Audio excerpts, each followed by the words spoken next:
Morning Artesia radio show, and glad you could join us today. Linda Stevens joins us as we go into the 9 o'clock hour.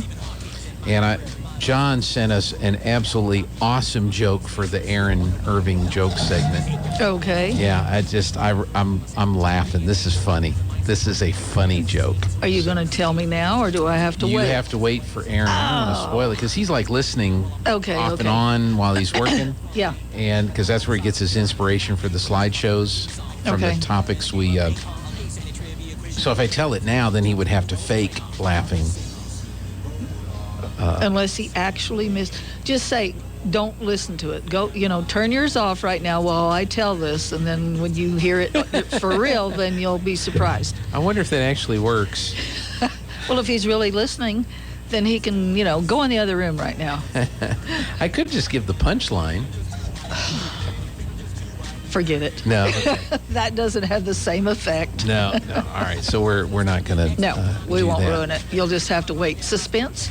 Everybody, there's a joke coming in the next, 30 minutes or so. Yeah. So hang in there and you'll find out what it is. I think it's funny. Well, yeah, but you got a warped sense of humor too. So I do. I do have a little warped sense of humor, and I'm trying to think who were my influences as far as that was concerned. Of warping your sense of humor. Warped sense of humor, because I don't think you watch a comedian and go, "Oh, I want to be like him." I want to be like him. No, I think it has to come natural. You attach to certain comedians because you find that humor. So I don't know where my warped sense of humor came from. Like Steve Martin, he was a writer on a lot of shows. He was a writer on the Smothers Brothers show, stuff like that. Then he started doing stand-up in the mid to late 70s. Yeah, and but you look at a lot of comedians like Robin Williams.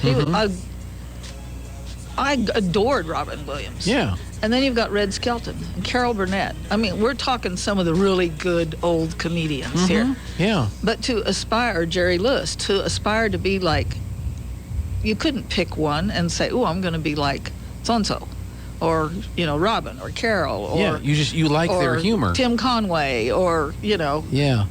Well, Jonathan Winters. Red Buttons. Like maybe I watched. I don't remember specifically sitting down to watch them, but I do remember the Dean Martin celebrity roasts, which were, the Comedy Network stuff now, I guess, is funny. There's a lot of cussing and swearing. Nah. And there may have been some cussing. Total weird. No, because they would have been thrown off the air in those days. When they were on television, it was clean. Yes, the edited version that made it to TV. Mm-hmm. I'm not saying that there wasn't some cussing and swearing during the filming of the Dean Martin celebrity roasts. Right. No, I'm talking earlier than that. When it went to air, it was, it was edited out because there were standards back then as to what you could have on the public airwaves and what you couldn't have on the public airwaves. I remember watching the TV show Laugh-In. Oh, yes. And, those skits. Rowan and Martin's Laugh-In. My gosh, you just cracked ribs sometimes laughing so hard. That's right. And then the actress that played the little old lady with the purse, Lily Tomlin. Lily Tomlin. No. No. Lily Tomlin was the Edith Ann, the big chair. And Edith Ann, the telephone operator. Any case, she was sometimes a celebrity guest on the Dean Martin celebrity roasts. Okay. And can't remember, Ruth Buzzy. There you go. Ruth Buzzy was there. Yes. And then Artie Shaw with the Nazi helmet, and all that. So I do remember those shows, maybe watching those. Monty Python. I used to make sure that I was not grounded or in trouble so that I could stay up late so you could watch them. Stay up late on Saturday night on public TV to watch the Monty Python. I don't remember watching a lot of Benny Hill until later, but Benny Hill was out about the same time, and that's just a different kind of old school slapstick humor that you couldn't do today. Yeah. Because of how the humor is. I think, and then I saw some Mel Brooks movies, and I remember Young Frankenstein and Blazing Saddles, silent movie that Mel Brooks did. I don't know if you remember that one. Yeah, I remember. And so and then on the radio, the rock station out of Davenport would play, I think it was on Sunday nights, Dr. Demento. And that's where I heard Stevens and Gridnick and Weird Al Yankovic and, the Pencil Neck Geek song and the They're Coming to Take Me Away. And that was hysterical in itself. Yeah. And so that's where I remember hearing all those songs and stuff like that. So but again, which came first? Listening or watching those shows, which then developed my sense of humor? I don't know. Or did I already have that kind of sense of humor, and then I was attracted to those kinds of shows? I think you're born with it. Yeah. So it's like a birth defect. Yeah, kind of. You start out, and it just forms through your life as to what you're going to be attracted to, as in humor-wise. Yeah. So it's kind of like common sense. You cannot teach common sense. You can hopefully develop it by making your children think when they're young. Right. And then maybe a little analytical would come in later in life, and they may not even realize that they are learning it and developing it, because there isn't any now. It's gone. Kids don't have any common sense. Well, that's really a shame, because it's not that there's a lack of information. No, but somebody does it for them. And there's a lack of access to information. We've got access to all kinds of information.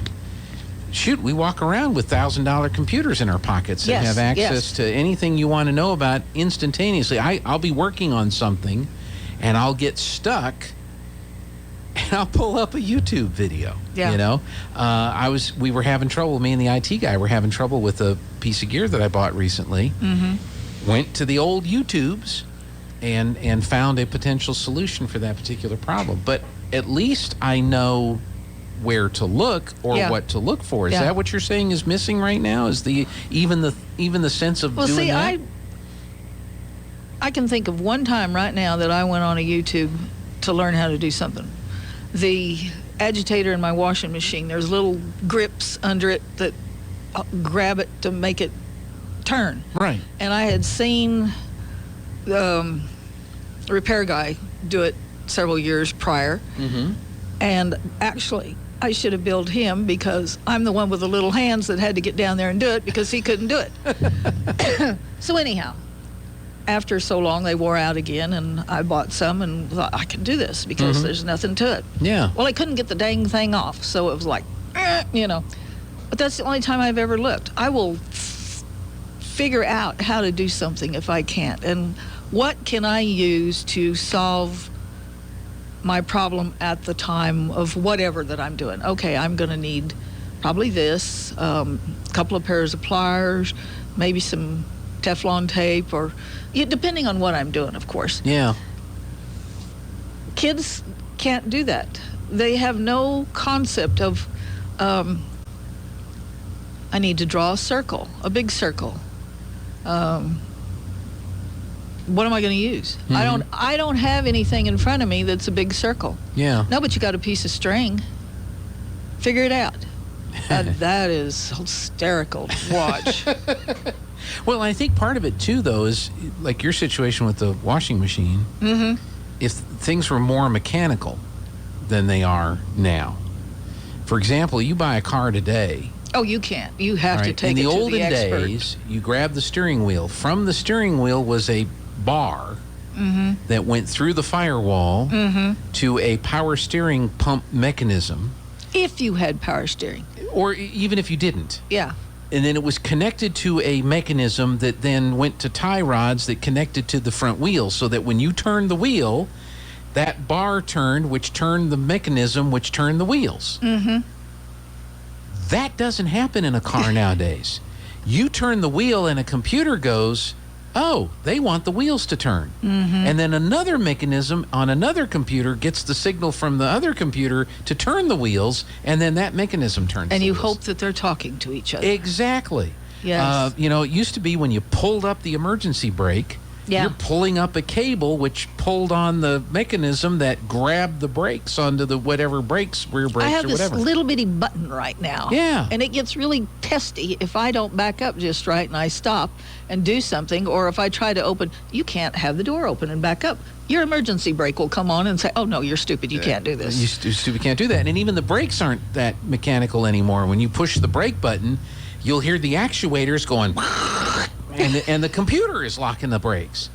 So so maybe that's part of the issue that the kids have, the younger people have today, because because for me, I was kind of the same way. I would sit down and disassemble things to see how they worked. Right. Now, if you disassemble something, here's this computer module A, which connects to computer module B. Well, what's to figure out? Swap the computer module. I mean, that's your... But there's other things that are not computer related that are never going to be, that you need to figure out. Just think about how to do something, Just think about it. It's not happening out there, and it's sad to watch. And every year it gets worse. You see this, and unless you tell them, move from point A to point B at this speed, and then pick up this rock or whatever. This is just a hypothetical. Right.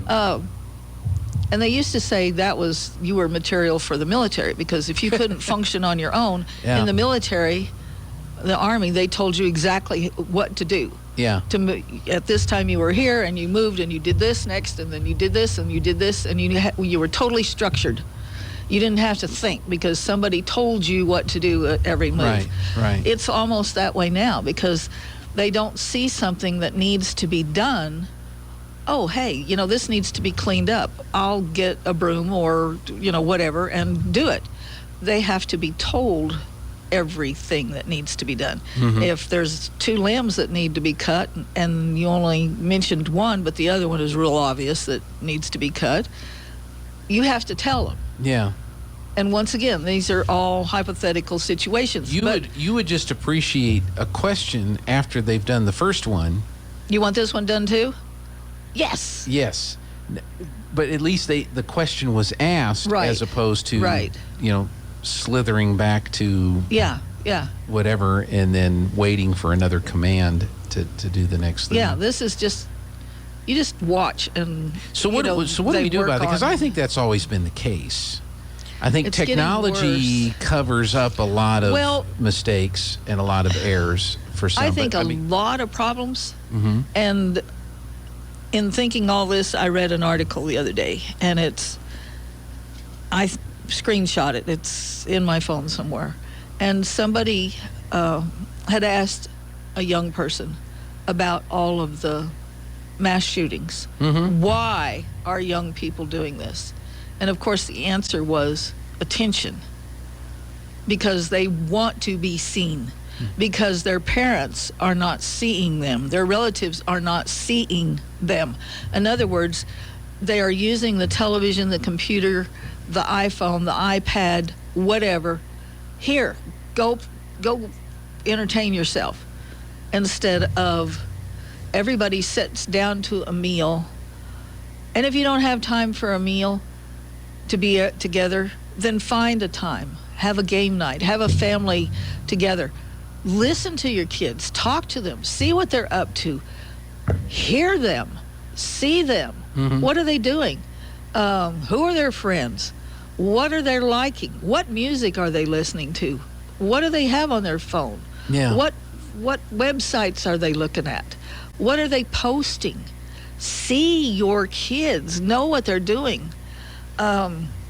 This nonsense could stop. Drag them to church. Get yourself out of bed and go to church and teach these kids right and wrong. And I wonder if that's part of the motivation behind this big trans movement that's going on right now. You don't like me as a girl, I'll become a boy. Yeah. Or vice versa. I don't know. I don't know. Because I don't disagree with that. I'm just having trouble understanding where the leap is from I need attention to I'm going to take a gun and go kill a bunch of kids in a school to get attention. That's, to me... Or drive through a theater, open theater, or a, amphitheater type thing, or a restaurant on a sidewalk, or a concert, or whatever. Yeah, I don't... That's the leap that I'm having trouble Because my making. name will be out there. My picture will be out there. They will be talking about me. People will remember my name.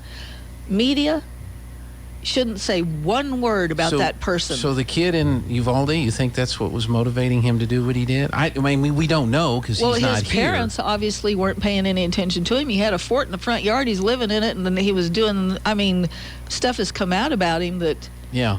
Well, and you're seeing some of the things. They should have done. And then it's even worse with the Highland Park kid. Mm-hmm.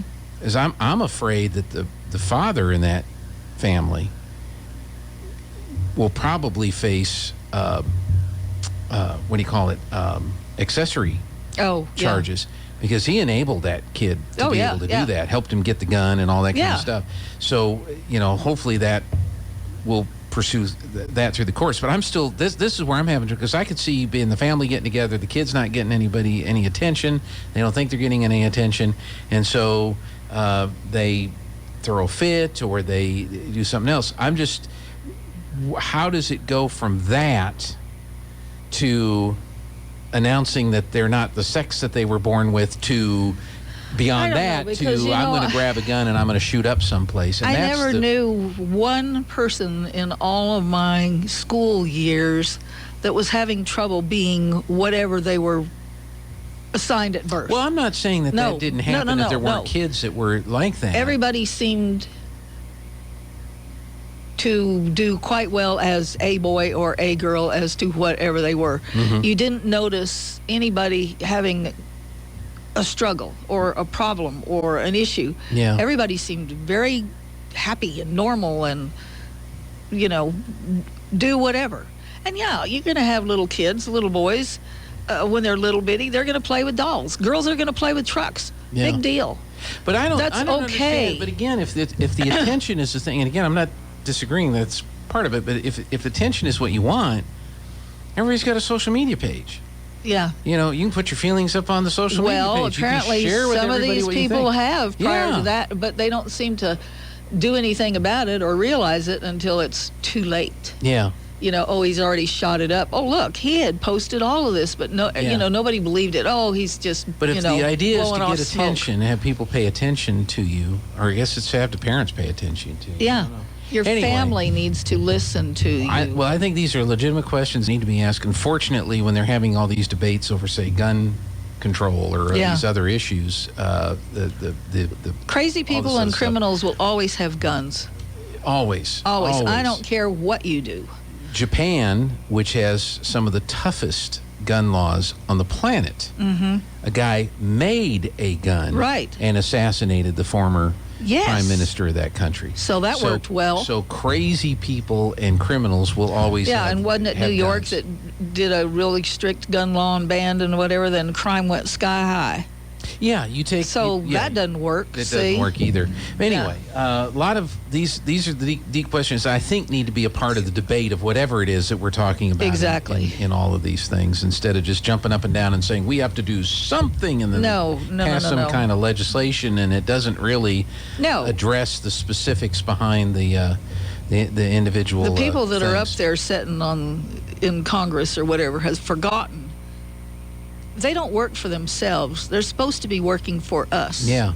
Illinois has red flag laws, and apparently the kid's dad figured out a way to circumvent the red flag laws, or at least the red flag laws weren't either paid attention to, enforced, or able to pick up what would have been an obvious red flag. Right. On the individual that did the Highland Park thing. But I don't think their names should ever be mentioned. Their face should never be shown. Yeah. You can say a 22-year-old person did this. Mm-hmm. Never mention his name. Yeah. Him, whatever. Never show his face. Yep. Nothing. No recognition whatsoever. Anything that he has on social media should automatically disappear. Well, anything out of a yearbook. He is non-existent anymore, ever. You can't find out anything about him. Because that's where some of the red flags they were flying. Right. They should have been picked up. But I meant then there's no recognition for them ever. If they don't commit suicide at that time and they're still, in prison or whatever forever, there's no history, no recognition of them anywhere. So when you start this, well, hey, I'm not. What good is it going to do for me to go do this? Because Nobody will know that it was me. Yeah, I will be removed from society. Yes. Before we run out of time, Real trash. Traveling dumpsters. Yeah, how are they doing? Oh, my goodness. Every day, huh? Yes, they're very well used. Very well used. Which they always are, trust me, because people will call me all the time throughout the year. When are they coming back? Or are they out hiding somewhere or whatever, Yeah. So just try desperately to get it as close. When you put it in, don't leave it right in the door of the dumpster with a roll-off. Put it as far back as possible, even if you have to throw it over the edge to get it in there, because it benefits the next guy that backs up and tries to put it in there, and the whole backside is empty and it's piled 8 foot high in the gate. Yeah. That doesn't help anybody. So they're going to be in the Bulldog Bowl parking lot through this weekend. Yes. And then they'll move to their last Yes. stop starting on Monday. So that's 10th and Memorial Drive. That's on the east end of the hospital, right at that corner. There's a huge vacant lot there. You won't miss them, trust me. Two big, long green roll-offs. You can't miss them. Yeah. So I think the county health office is like right across the street. Yes, it is. From where this is going to be. Yes. So 10th and Memorial, and they'll be there Monday, and they'll be there through the end of the month. And then the traveling dumpsters travel no more till next year. Yeah, they travel back to their little nest. To be used by other folks. The cleanups that the basketball boys are doing tomorrow and the 23rd. Yeah, you're all booked? Don't call me, please. We pulled that commercial. I'm sorry. I'm very sorry. I think I got 8 calls yesterday and at least 8 or 10 the day before. I've gotten some texts this morning that I've got to answer now. There's just not time and I could have never have given you a time anyhow, because you never know what order they're going to pick up in, how long it's going to take at each person's house. So sorry. So those are all booked? Yes. This one Take and your the one in a stuff to couple the weeks. roll-offs if you don't want to go all the way out to the transfer station, or find somebody with a pickup, and all this stuff that you've been calling me asking about, go ahead and haul it out to the transfer station. That's what that transfer station is for. They will not charge you because you are residential. There's various piles. There's a metal pile. Self-explanatory. If it's metal, put it over there. Okay. If it's a tire, put it in the tire pile. If it's limbs, put it in the limb pile. If you have used paint, there's a little kind of a lean-to shed at the very front that says paint. Leave it there. There's a place to recycle your motor oil. Yes, used oil. If you change your lawnmower or your motorcycle or your car, whatever, there's a place for it.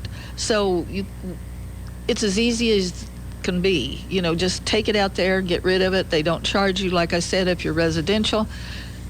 You're helping clean up, because the kids and I are picking up junk, and we see so much. So all right. If you have questions, call the office, 748. Obviously, these are 575 numbers, 748-3192. Or go ahead and call my cell at 513-0143. All right. Linda, as always, thank you so much. We covered a lot of trash today. We did. A lot of weird trash, yes. Appreciate your thoughts on everything, and we will see you next time. Oh, yes. Thank you. All right, 9:30. Let's head on. Go ahead and bring on Aaron Irving.